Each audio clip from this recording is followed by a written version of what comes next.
Hi my loves, welcome back. Today I'm going to be taking you through all the books that I finished in March and April. This stack looks colossal, but there are a couple of cheats in here, there's a couple of doubles. Yeah, they're just things I finished in March and April. I did not read all of this in those months. We've got a lot of interesting books to talk about today. The nails are not a fashion statement of some kind. I've been trying to get these last gels off. So yes, not intentional. But next couple of months worth of book club, and we're going to be voting soon as well.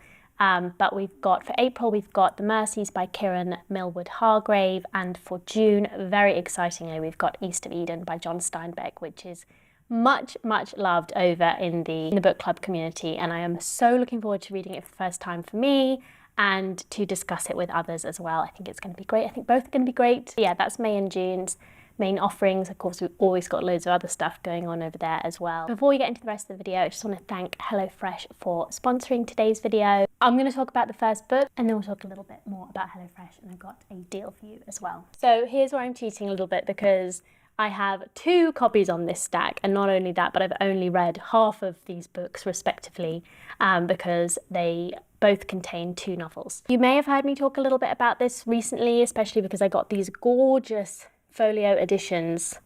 Look at this cover, the back cover is very cool, of Gene Wolfe's The Book of the New Sun. I won't go into a super long spiel here, but he is much loved within the speculative fiction bubble, and most speculative fiction authors feel like he should be recognised a little bit more outside the genre than he is. He should have and could have been a Vonnegut, maybe, who made that crossover somehow. And yeah, The Book of the New Sun, which is his kind of magnum opus, is considered like a challenging, deeply layered, clever read. So I've only read the first one. I did consider waiting until I'd finished all 4 novels to talk about them, but I thought it would be nice to follow my journey across them. Usually in most contemporary editions of The Book of the New Sun, you'll get them in 2 volumes with 2 novels in each. So the first one's typically called Shadow and Claw, and has the Shadow of the Torturer in it and the Claw of the Conciliator. With all that spiel being done, I really enjoyed this. I feel like I was just primed to enjoy this because both of the introductions that I read in both editions that I have really talked about the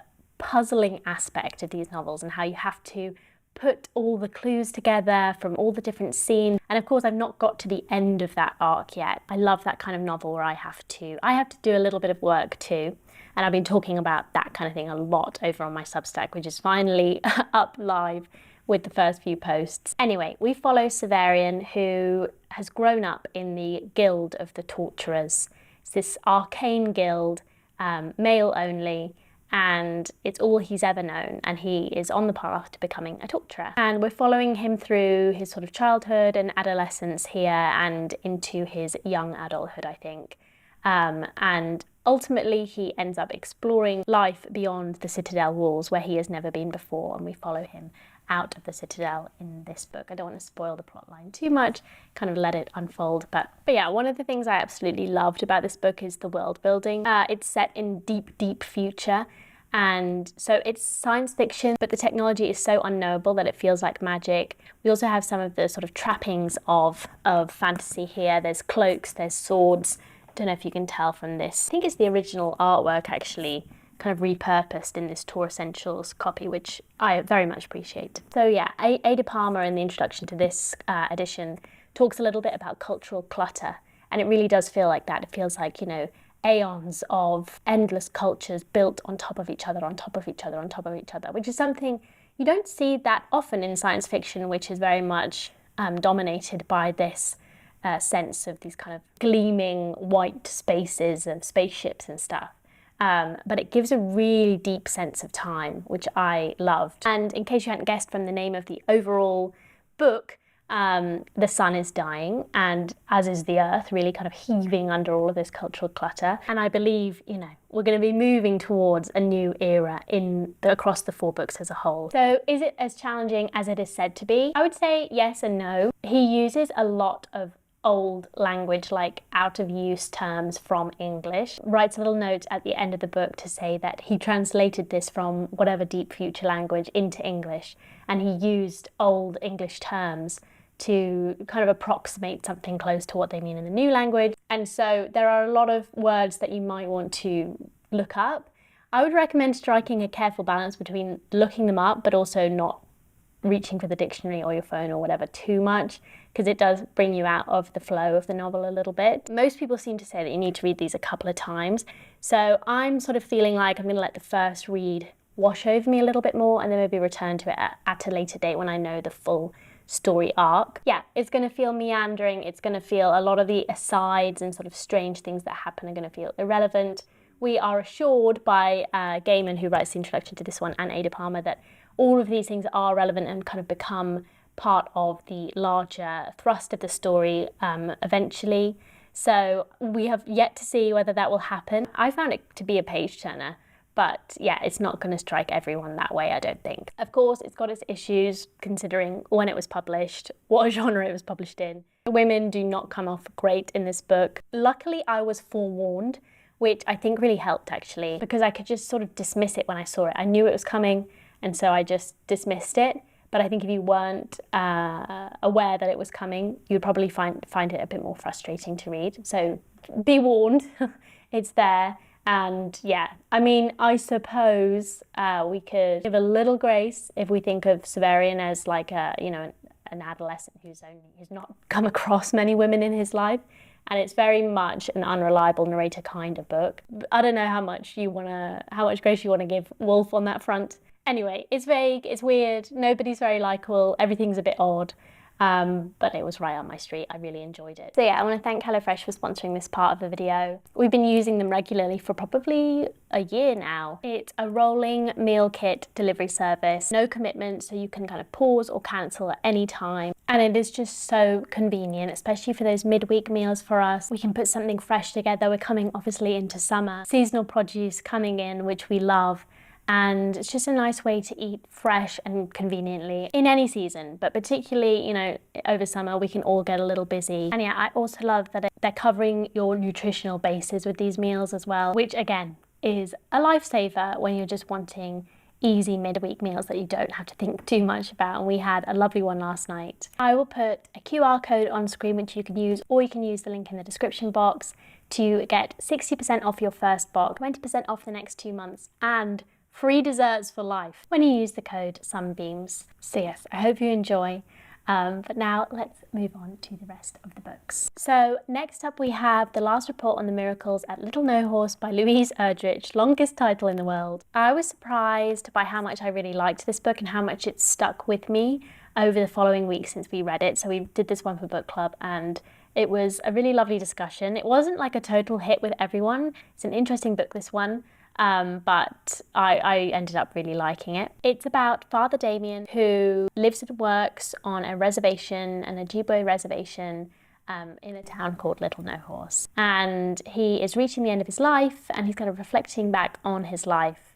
And then quite quickly, we the reader find out that in fact, Father Damien was born Agnes de Witt, so a woman, and ended up here in this position sort of by a traumatic accident. Now, naturally, I was, considering this book was published in 2001, a little nervous on how it would handle trans identity, but I was very pleasantly surprised in the end, actually, by Erdrich's sensitivity in handling it.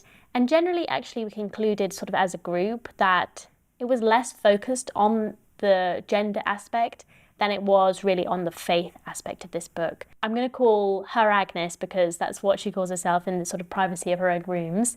But overall, it doesn't seem that her gender identity or her splitting herself in two between Father Damien and Agnes seems to cause Agnes a lot of internal strife.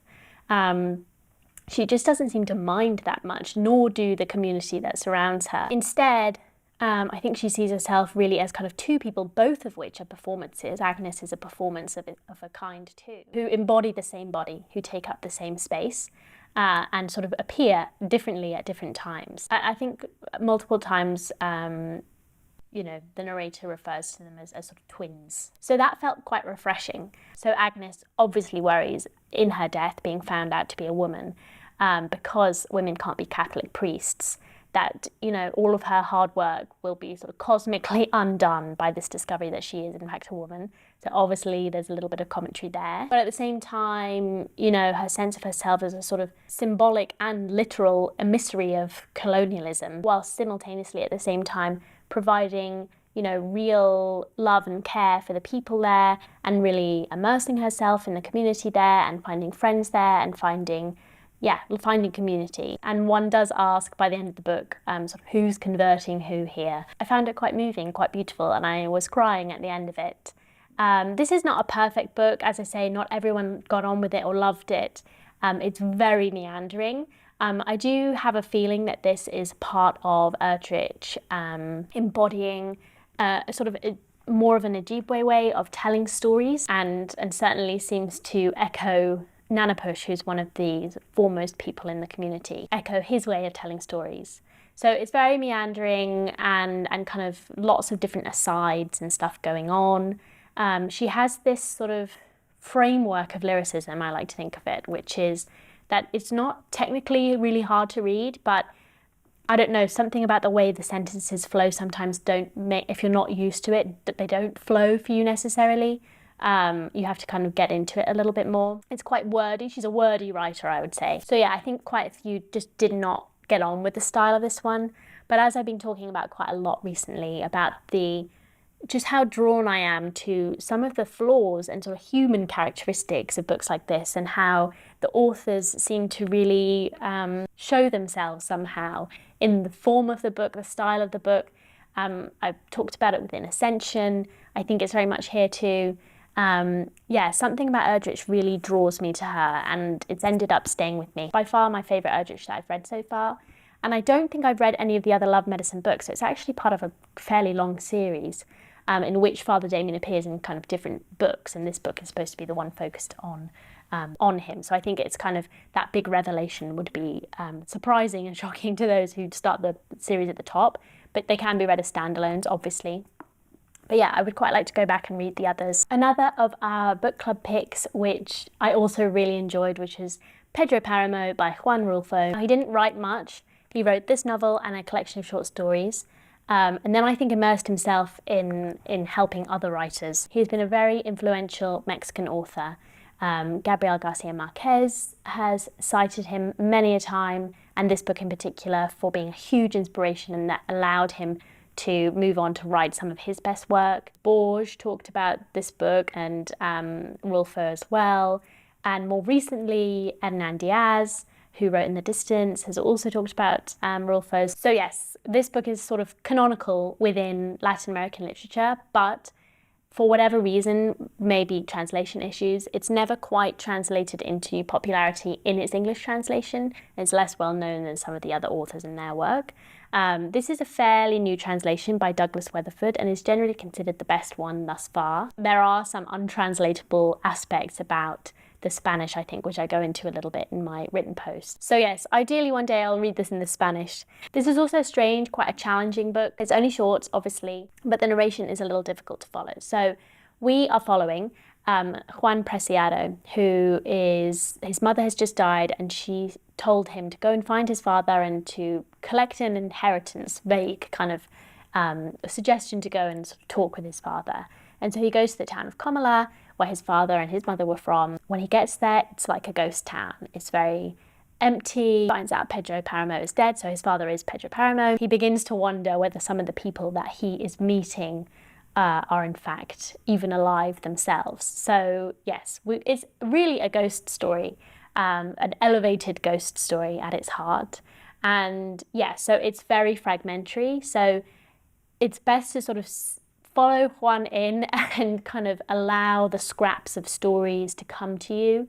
Nonetheless, it does have a plot, a kind of quite discernible plot, but it just, the paragraph breaks aren't always telling you exactly where in the timeline and what point of view you're going to next. So you have to follow it fairly carefully if you want to put together that plot, or you can allow the atmosphere to kind of wash over you, because it is so atmospheric, especially towards the start.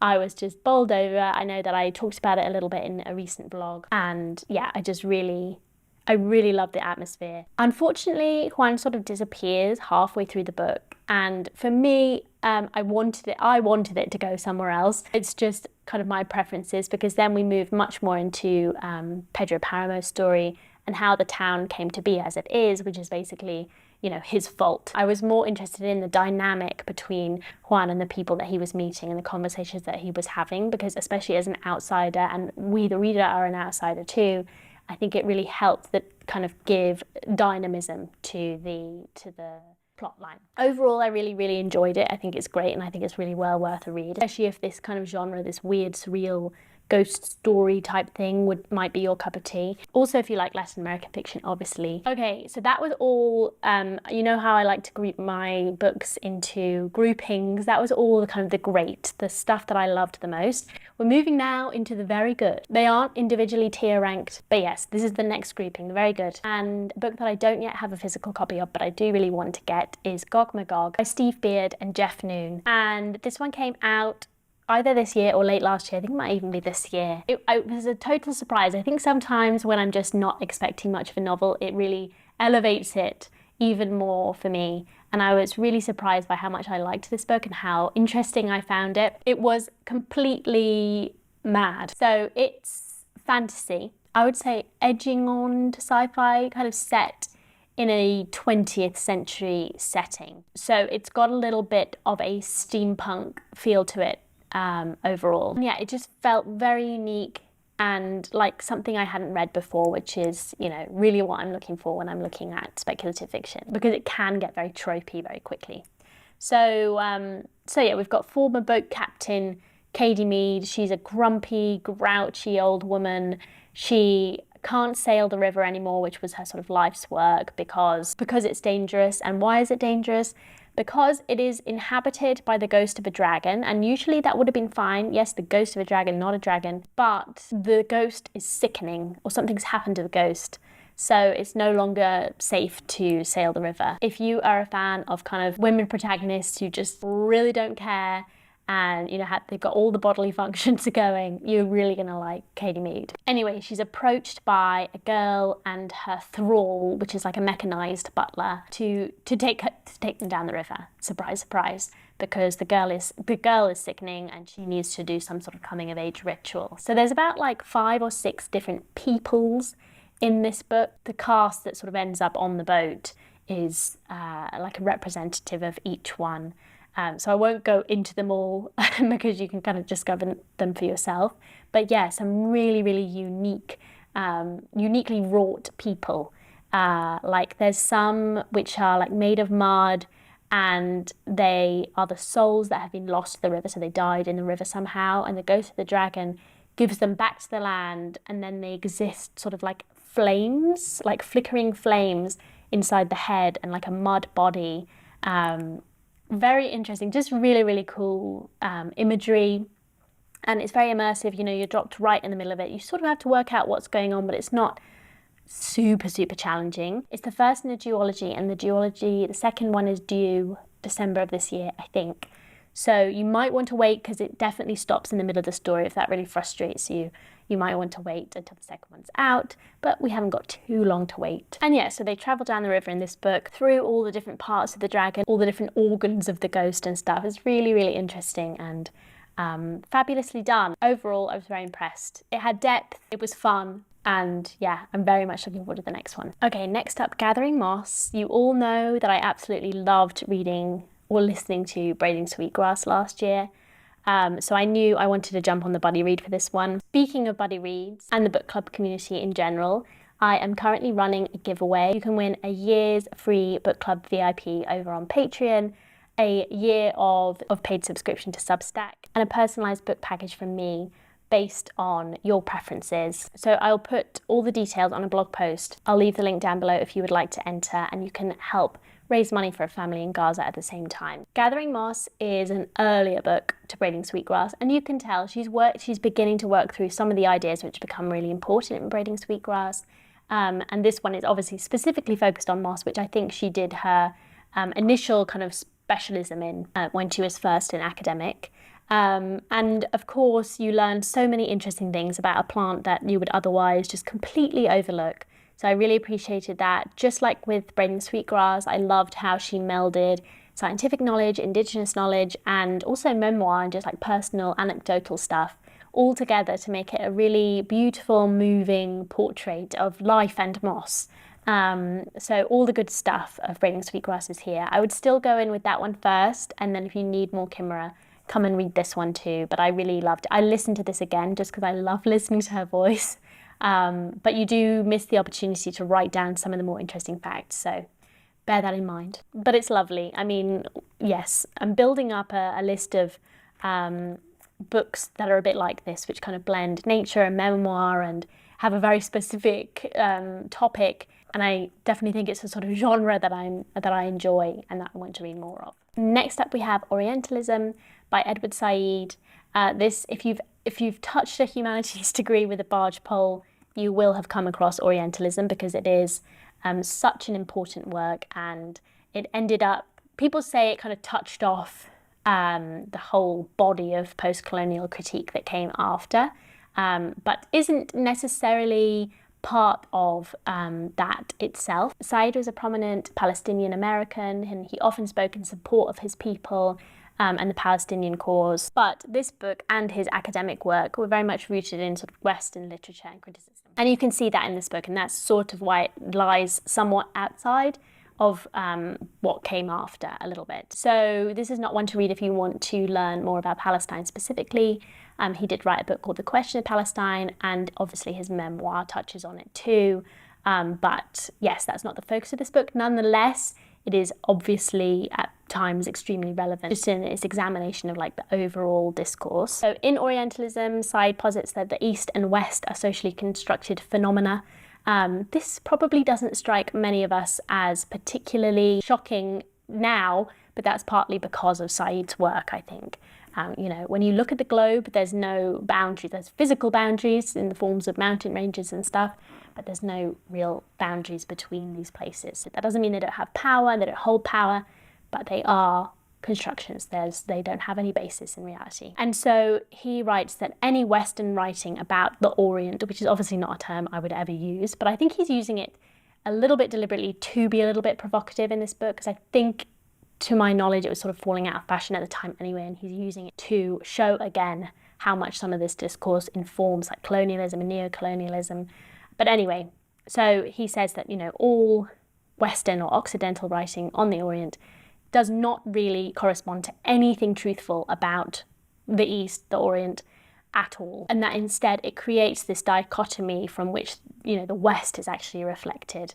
So the West being sort of rational, objective. It can know stuff about the East and sort of categorize it and codify it and make sense of it. Whereas the East doesn't make sense of the West, it doesn't write about it endlessly. It's depicted as kind of feminine, passive, exotic, irrational, the other, basically. So, yeah, and then he takes a bunch of, he kind of goes through chronologically from Napoleon's invasion of Egypt all the way through to the 1970s when this book was written. And the first two chapters are focusing on British and French writing, and then the last chapter is talking a little bit about that movement to America and American imperialism. And obviously he's trying to show that this discourse, this massive discourse and writing about the Orient created it, but also obviously bolstered colonialism all throughout this time period. So this book is dense and it doesn't talk about a lot of fiction. I don't know why I did think it talked about fiction. I think I was thinking of Culture and Imperialism, which I would really like to read next, where he talks a little bit more about fiction. This one is more like, travel logs and diaries and or political writing or philosophical writing or academic writing. So it's more non-fiction focused, and he picks a few texts in each chapter to go through. And yeah, it's dense, it's quite dry. People think academics all write one way, but they each have their own style as well, and Said's is quite dry. And it can feel a bit dense and slow to read, but it's quite magnificent to watch him build his argument from start to finish. So I wouldn't recommend this one to everyone. I would recommend the introduction to everyone just to kind of get his main points, and often at uni that's what you'll be assigned, is to read the introduction, which I think I was. I think I recommend to read it all if you are planning on reading other theorists, academics, anything beyond kind of popular non-fiction, because this is like such a vital puzzle piece in so much of what came after. So I recommend it on that basis. I recommend it also because if you're reading a lot of that stuff, it's interesting to compare the styles and how these writers get their point across, how they make their arguments, how they layer their arguments. Because yeah, Said has a particular style and it's interesting to see him do that like across the book. Yeah, I recommend reading it if you really want that fuller picture of what he means by Orientalism and sort of you want to be able to discuss it in depth, because it's probably slightly different from what the popular version of how people think he is talking about Orientalism is. You know, he's talking about it as a discourse and something that should be acknowledged and examined, rather than, you know, dismissive of everything that is Orientalist, because it can tell us stuff, just not necessarily anything about the place it's supposed to be about, if you know what I mean. I don't think I would recommend it on any other basis because, as I say, it's not really super accessible and you can get the argument yourself by reading the introduction and like reading some summaries. But yes, as I say, I would like to read Culture and Imperialism because I think in that one he's examining classic Western literature, which I think would be interesting for me. Okay, now we're moving into the good, but I wanted to put River Spirit somewhere between very good and the good, because there was lots to like about this novel, very little to dislike about it. So I found this one when looking for Sudanese literature in the wake of learning about what's going on in Sudan, and I've got some links in my written post if you want to learn a little bit more about what's happening. It's set in 1880 Sudan and it follows the rise of the proclaimed Mahdi. So a man proclaimed himself the Mahdi, which is a figure from Islamic eschatology, like an end times figure. They're supposed to bring equity and justice to the world, and come at a very difficult time. And so this man proclaimed himself the Mahdi and ended up winning quite a lot of popular support and also ended up having some military success over the Ottoman Empire and the British as well. So yeah, there's so many things about this book that I shouldn't have liked. It's told from multiple points of view, but we don't really stick with any of them for a particularly long time. We don't get lots of time with the characters.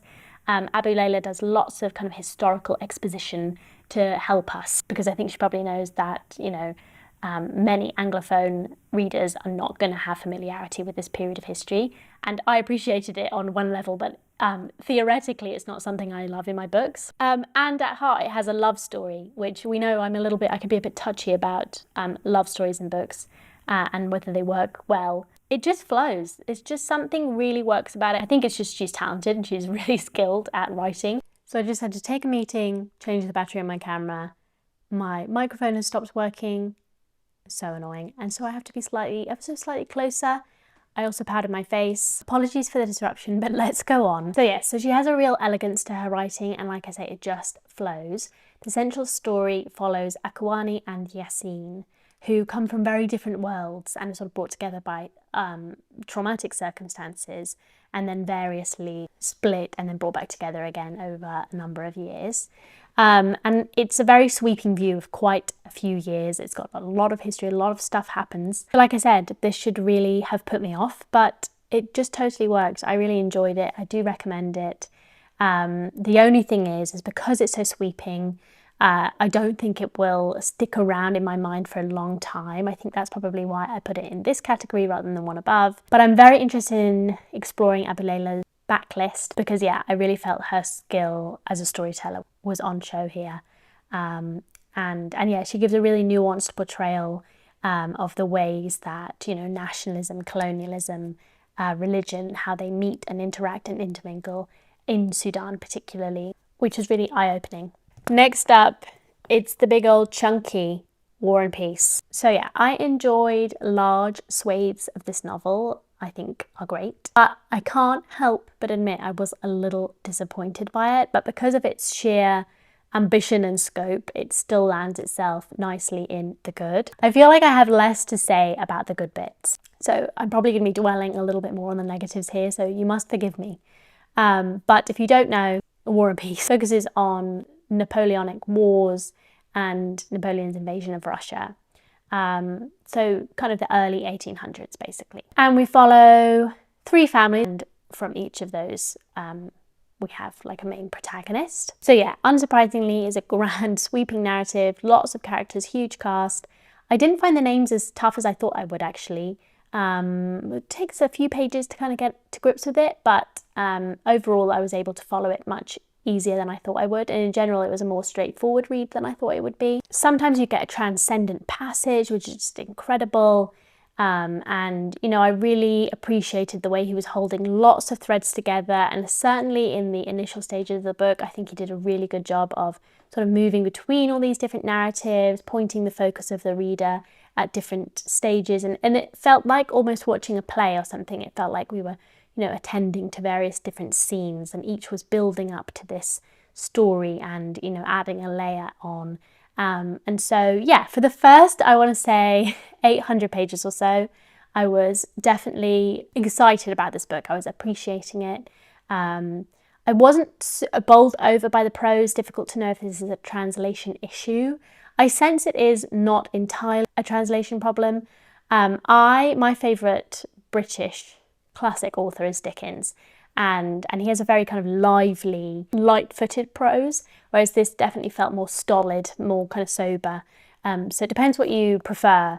But as I say, sometimes you'd get a transcendent passage in there, which is just like amazing. But yeah, I wasn't like overly amazed by the prose style. But yeah, somewhere around 800 pages, it began to lose me, and more Tolstoy. So if you don't know, and I was perhaps naively did not know, Tolstoy inserts a lot of essay basically about history, historians, the concept of Napoleon as a great man, and he wants to obviously undermine that and show that he wasn't a great man. About the mechanics of war and how war is pointless and also just sheer chaos much of the time. And yeah, the essays kind of, at the start I was tolerant of them, but they came to impose more and more upon the narrative as we came towards the end of the book, and really disrupted the narrative flow for me. To be honest, a lot of it is just, apart from maybe the critique of war itself and how war is, like, you know, chaotic, the stuff about historians, history and great men began to be wearing very quick. It's very repetitive. These are not particularly interesting insights, especially not for a contemporary person. I would say if you can bear it, if you're not like a completist like myself, skip them. You don't need to read them, really. Sorry. I don't know if I'm going to catch some flack for that, but some editions I know collect it all in the back. I sort of feel like it's an... I know that he didn't call this a novel, he didn't consider it a novel. I don't know what to make of that, but I feel like they sort of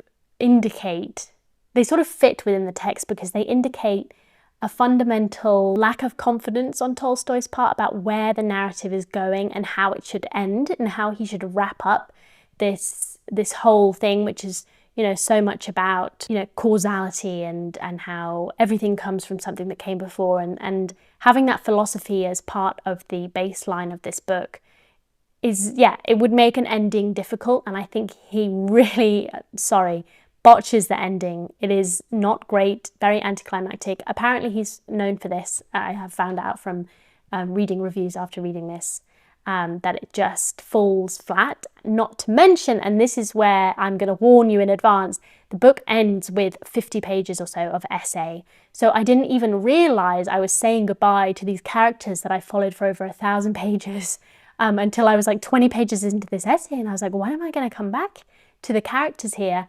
And I didn't. And to be honest, part of that I think is a narrative problem, in that not just like a me problem for not realising we ended with a long essay, because yeah, it doesn't really feel like a proper ending. So yeah, I can't even talk about what happens to Natasha in the end.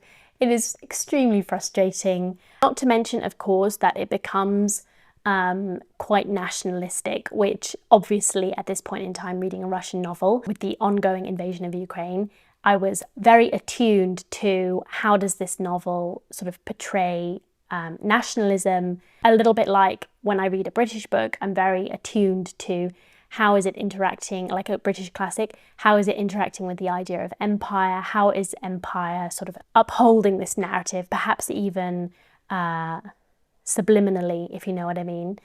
So I was expecting it to be here, but it was much more overt even than I was expecting. So obviously that also made it a little uncomfortable to read. And in my written post, you can read an article by Elif Batuman about reading the Russian classics at the moment. I know that with books like this, they're kind of talked about as, you know, they show life, they show just human life in a particular way.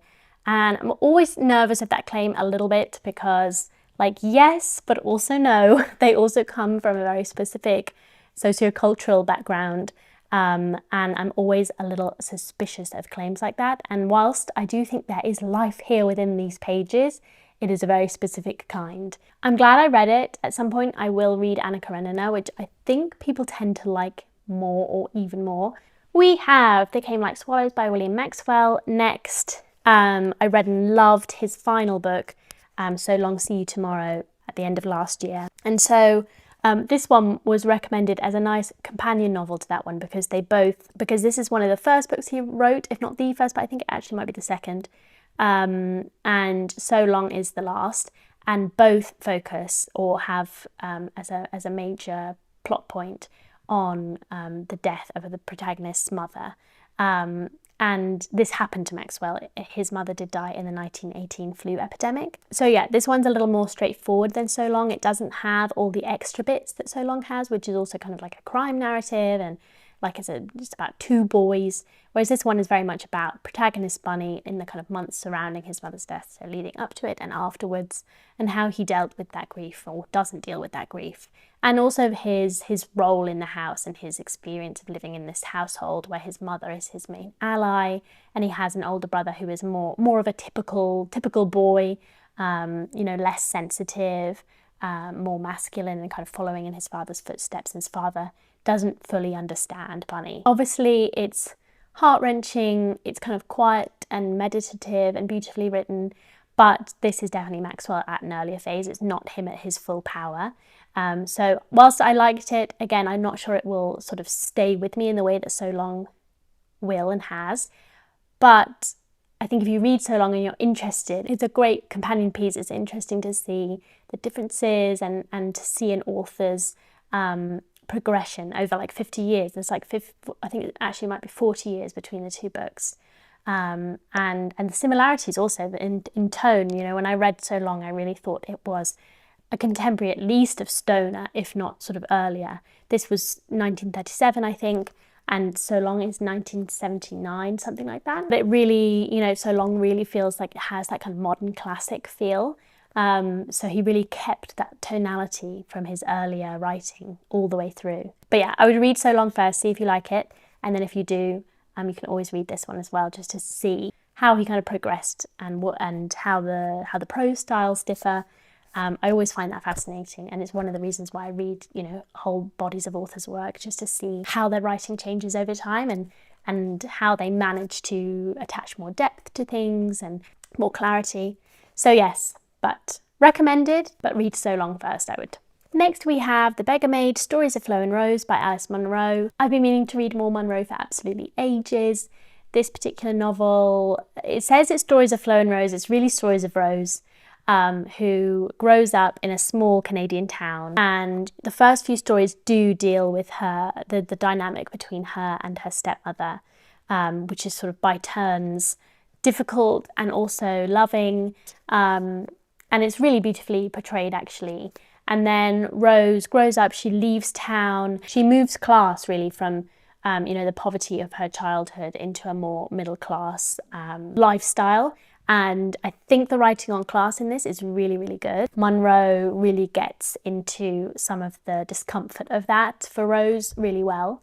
It fell down for me through the middle story. So this, Munro apparently only ever wrote short stories, but this so much feels like a novel because it is all following one character. Yeah, it fell down in the middle for me when Munro was exploring Rose's marriage and her sort of dalliances. And it really felt to me like books I'd read by men from that period. And I did work out that this was an earlier work than some of the other Munro I've read. And it feels like she's not quite found her voice through those middle sections. They're sort of emulating those My Marriage is Bad books that were quite popular at this time in literary fiction. which also is a genre in general that I don't particularly enjoy anyway. But yeah, it doesn't feel like she's got that Munro magic through the middle. And then, you know, we come back to the town at the end and a little bit more flow.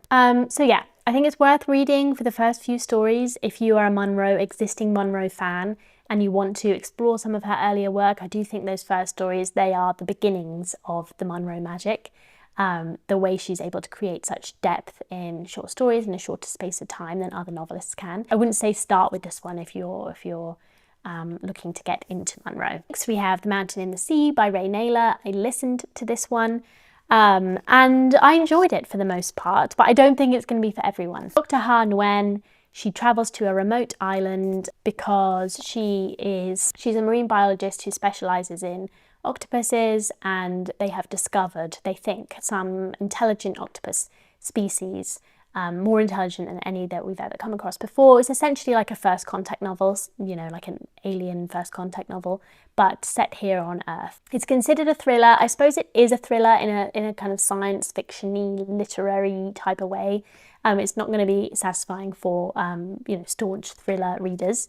But it does have thrillerish elements to it and a little bit of violence and that kind of thing. I think me listening to this was actually the best thing I could have done. I think I might have lost interest if I was just reading it, but it was sort of like listening to a podcast because it's super sciencey with a bit of a narrative edge, like a narrative flair. You're not reading this for character. You're not even really reading this for storyline, because if I was to read the blurb, I would have expected something entirely different from the storyline, I think. I was happy to go along with it because I was listening to it, but I would have been like, when's the action coming? Because yeah, it's a thriller, but it's not super, it doesn't progress in the ways that you might think it does. Yeah, but I was enjoying it on the basis of listening to it because there's so many great sciencey quotes, thought-provoking sentences, and I think he's obviously like very well-researched, clever guy.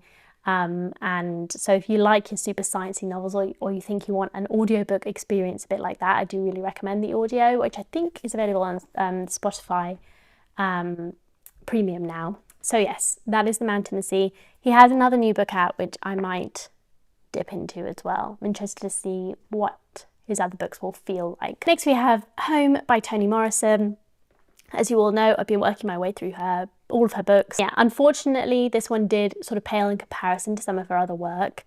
I wouldn't say it was her absolute best, and I'm always a little nervous about throwing any criticism Morrison's way because I just think she's wonderful. But yes, I think, so this is about, despite what the blurb says, two protagonists, I would say Frank Money and his sister C, feeling like two perspectives. And Frank has come back traumatized from the Korean War, and obviously, you know, re-encountering racist America, and also dealing with his own PTSD.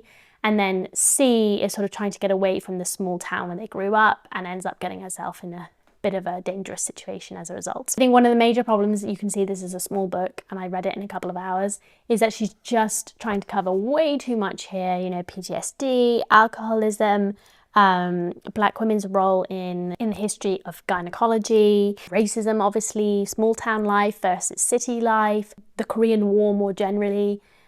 So much within kind of a short page count that it ends up reducing these themes to their absolute basics and losing a lot of nuance and becoming a bit reductive as a result. So I wasn't sure on quite how she was handling sort of gender roles here and what being a man is and what being a woman is. I think it kind of gets a little too kind of archetypey. And PTSD I thought was handled a little oddly. I can see where she's going. I don't know if it quite hit the mark for me. Nonetheless, of all the bodies of work that I have read, I think Morrison up there is one of my favourites. Like, I found the whole experience to be really rewarding. All the different themes she touches on and styles she touches on across all her books, and how magnificent she is at, you know, 99% of it. And you know, this is a Morrison, so it's 100 times better than the next book, almost definitely. But yeah, didn't quite hit the mark this time. Next we have the Book of Elsewhere by China Miéville and Keanu Reaves. So based on a comic book series that Keanu Reaves has been working on with other people. And so this is the novel form. And obviously he enlisted China Miéville, so we know he's got taste. It's about an 80,000-year-old man called B, or Unute, who goes into these fugue states. The comic book series is called Berserker. He acts like a berserker, so he goes into this fugue state and commits these, atrocities basically to whoever is nearby, and gets really, really violent. And so in the modern day, some military unit has enlisted him basically to help them, as far as you can enlist, a supernatural being that's 80,000 years old. So I think for me, this one's well written, it's well executed. I appreciated the flashbacks that we get to, Unut's past life through different people's perspectives. It's just the kind of contemporary storyline and stuff just doesn't work for me. I don't love overly military stuff. I don't love overly violent stuff where the violence is being used more as an aesthetic choice because it looks cool in the comics, or it would look cool in the future film adaptation to lots of people, not really me, but rather than an examination of violence and as a mode of power and like how the two things connect. Obviously it's called Berserker, it's based on berserkers, but why wouldn't the fugue state do something else? Like there's no justification for the violence, the violent element, which is fine. This is just a different genre, I think, than I particularly like, and it's just doing something else than the types of books that I like. Yeah, there's also a 78,000-year-old pig, so enjoy. I aspire to read all of Miéville's work because I think he's a very interesting author. So I'm glad I read it on that basis. And I found it really readable. Like, it was readable. Like, I cruised through it. I didn't have loads of like niggly bits which were annoying me. It's just the overall feel of it, just not my cup of tea. Another book that I don't have physically, and that is Orbital by Samantha Harvey. I hope nobody who liked Orbital is watching this right now, because it just didn't work for me, but it taught me a lot about contemporary fiction and what I do and don't like about it, because it is kind of an example of what I don't like in contemporary fiction. So Orbital is not a complete disaster by any means. In many ways, it's a very accomplished piece of work, but it didn't have any of the things which, for me personally, make a good novel. So it neither had the plot, the character stuff that make it compelling, readable, and I want to read more of it, nor did it have that. So if you're not going to have that, I kind of like something challenging, puzzling, that's going to make my brain work. So it didn't have either of those two things. So for me, it just didn't work. It didn't have the solid theming and like a real structure to the theme. It kind of just dashed all over the shop. So it's a typing novel for me, as I've been calling them. So Harvey took a foundational idea and just kind of, it feels like just went with it. It flows. And so for a lot of people, I can see absolutely why and how it works for them, because it's readable, it flows, it has flow, it's poetic, it's lyrical. And if you like that kind of flowing style, you're really going to like this one. It just didn't work for me in the kind of things that I like, especially when I'm looking at literary sci-fi, which it is. So it's about a group of astronauts who are in some space station, and they are orbiting the Earth so that they are encountering 16 sunrises and 16 sunsets in the space of one 24-hour day. So to me, I was like, okay, interesting. We're going to be looking at how the human body basically is attuned so much to Earth, presumably, and to our specific 24-hour cycle, and how we are so much creations of the Earth, and that this is a very kind of alienating feeling to experience that many daytimes in one day, and / maybe we'd have a character that is different and actually thrives in this environment, and why might that be, etc., etc. This theme did not really happen. Instead, we had a lot of more poetic musings about Earth and space. I don't know. In general, there is not enough specificity here for me. Between the astronauts, they all feel very much the same. There's no contextual, cultural, foundational stuff. It just is kind of like you're a mote of consciousness sort of floating around. And it just it's not grounded in any way. It doesn't even have a sort of materiality to it, a kind of viscerality. I got a little ranty in my written review, but I will spare you the specifics, but it just, sadly did not work for me. But I can see why some people do like this one. Okay, sad to have Jeff all the way down here, but we've got Hummingbird Salamander by Jeff Vandermeer. Yes, didn't love it. So the first third or so, I was pretty convinced. It's about a woman called Jane. She gets handed this weird note by her barista, of all people, and she ends up going to a storage unit, and at the storage unit she finds this taxidermied hummingbird, which is rare, maybe even extinct, and she's led on this wild goose chase, really, by a woman called Sylvina, who has recently been killed herself. And she was a climate activist, and this book is very much in sort of Vandermeer's eco-fiction vision world, whatever. And yeah, for the first third, I was kind of convinced. He is going to thwart, just basically anything and everything, any expectations you have of him, of detective fiction, of eco-fiction, of a thriller. He's going to thwart you at every turn. And I was kind of with him on that. I was like, he's doing something else and doing something weirder. But as time went on, it got a little silly. He is a little prone to a bit of silliness. And sometimes I think it works and sometimes I don't think it works. And here I was like, it's not working for me. There wasn't enough warmth here. There wasn't enough for me to like really cling on to. It goes on for a bit too long. It's a little repetitive.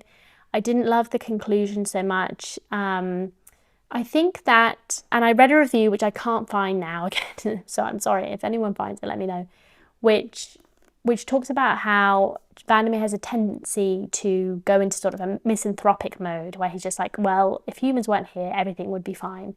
And I think, obviously, having read people like Kimmerer, I'm so interested in and find much more warmth and hope in exploring often indigenous modes of thought, which are much more about stewardship of the land, and ways that humans actually can do a lot of good by looking at, instead of extractive capitalism, and actually engaging with the land in much more positive ways. And so whilst I think Vandermeer definitely knows that it's extractive capitalism which is the problem, nonetheless he doesn't bring enough of those more hopeful alternatives in sometimes, and it does feel bleak in a way that I don't think is very helpful always. So yeah, fell down for me on a number of counts. Wouldn't say it was an essential Vandermeer, but again, I have enjoyed going through his whole body of work, just to see how, again, he develops as an author. So I'm happy to fit this one into my sort of mental Vandermeer map, but wouldn't say it was an essential one. Okay, final category for books I hated. I found this really painful to read, and I know this might be a little controversial. Cat's Cradle by Kurt Vonnegut. Yeah, I really liked Slaughterhouse 5, but this one was just painful to read, unfortunately. It was kind of promising-ish at the beginning, but yeah, so it quickly devolved into painful. So we're following John/Jonah, or the narrator, or whatever, as he wants to learn more about Dr. Felix Honecker, who is one of the co-creators of the atomic bomb in this book. And he ends up on an island in the Caribbean with Honecker's children, because he himself is dead, and ends up sort of being co-opted into this. It is so racist, so sexist, so ableist. And I get it, because we're seeing it from a very particular point of view. This is satire. I don't think Vonnegut was a super bigoted guy. He's obviously trying to make a point about American imperialism, and the narrator that we're seeing through the lens of is not supposed to be a stand-up guy. In fact, he's supposed to be pretty awful. So I get what he's trying to do. Nonetheless, I don't think the payoff is good enough to wade through this amount of uncomfortable racism, sexism, ableism. It is, yeah, I just really hated reading it, and I was really dreading it every time I was picking it up. It took me ages to get through quite a short little book. I know it's the 60s, so that, the satire is definitely going to be a bit dicier, but, and I do try and give grace to authors operating in different sociocultural contexts from ours, time-wise. But with this one, yeah, it wasn't enjoyable enough on any other aspect, and it's so overwhelming. It's the whole shtick of the book that it just was not pleasant to read. I think it's interesting as a historical artifact about the Cold War and worth reading on that basis. But yeah, I think it would have felt a lot more radical maybe when it first came out as well. But a lot of these ideas have really filtered into the mainstream. So at least, you know, from my perspective, so it didn't really feel like it was surprising in its takes on religion, on science, on great men, the Cold War, or anything like this. Like, a lot of this stuff has sort of made its way into collective consciousness, especially within speculative fiction, and I think it's been done better probably since. So yeah, not for me. If you want to skip it, skip it. So that is everything, my loves. I hope you enjoyed today's video. Don't forget about my HelloFresh code, and yeah, I will see you all again very soon. Bye.